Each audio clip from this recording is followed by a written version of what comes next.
Hi, this is Miss Leone, and I'm going to read to you the Newsela article, Study Shows Successful Students Learn Self-Control Along with Academics.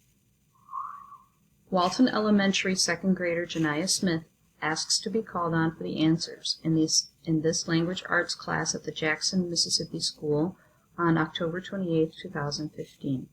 By Kaiser Health News, adapted by the Newsela staff, published 1/7/2016. Academic learning is usually in the spotlight at school. However, teaching elementary-age students soft skills like self-control and how to get along with others might help kids in other areas of their lives. A study found that it can help to keep at-risk kids out of criminal trouble in the future. Duke University researchers looked at a program called Fast Track. The program was started in the early 1990s. It was for children who were identified by their teachers and parents to be at high risk for developing aggressive or violent behavioral problems. Fewer arrests, better health. The students were put into two groups. Half took part in the intervention. This included a teacher-led course of study, parent training groups, academic tutoring, and lessons in self-control and social skills. The program lasted from first grade through 10th grade. It reduced delinquency, arrests, and use of health and mental health services as the students aged through the teenage and young adult years, as researchers explained in a separate study published earlier this year. In the latest study, researchers looked at the why behind those previous findings. They looked at information from nearly 900 students. The researchers found that about a third of the effect on future crime outcomes was due to the social and self-regulation skills the students learned from ages 6 to 11. Cooperation, better decisions. The academic skills that were taught as part of Fast Track turned out to have less of an effect on crime and delinquency rates than did the soft skills. Soft skills are associated with emotional intelligence. Soft skills might include teaching kids to work cooperatively in a group, or teaching them to think about the long-term results when they make a decision. Teaching math is an example of a hard skill.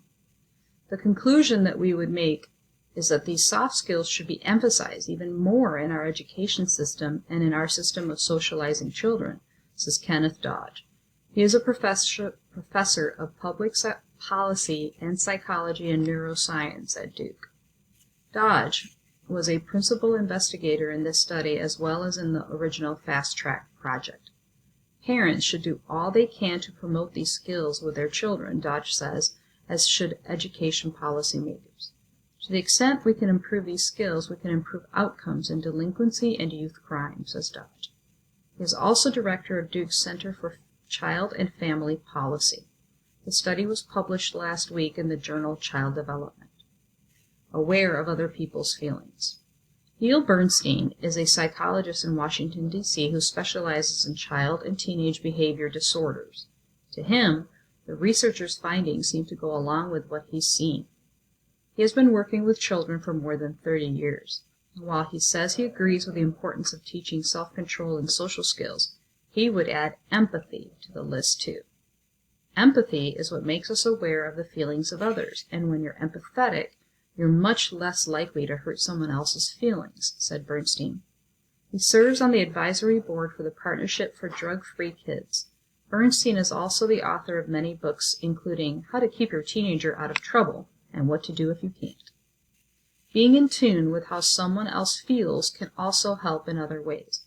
It might also make teenagers steer clear of bullying and other behaviors of concern, Bernstein says. Measuring pro-social behavior.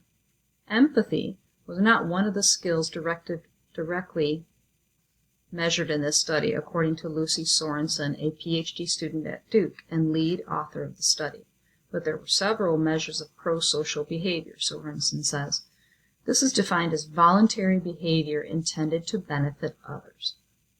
Bernstein thinks the study's findings are meaningful. They could potentially serve as a model for schools.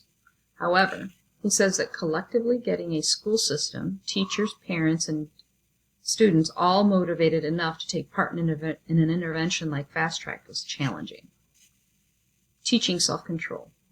Several parts of the fast track study have been picked up successfully in other school settings, Sorensen says. One example is a social emotional learning course of study called Promoting Alternative Thinking Strategies, or PATHS. Programs like Fast Track need buy-in from school systems, teachers, and parents, she says, and that can be a tough sell. But she adds that if it's a strength of Fast Track, that the students get support both at school and at home. There's a growing and new understanding of what it takes to be successful as a teenager and an adult, Dodge says. It used to be that we thought all it took was academic skills. Reading and math are very important for tasks that require reading and math.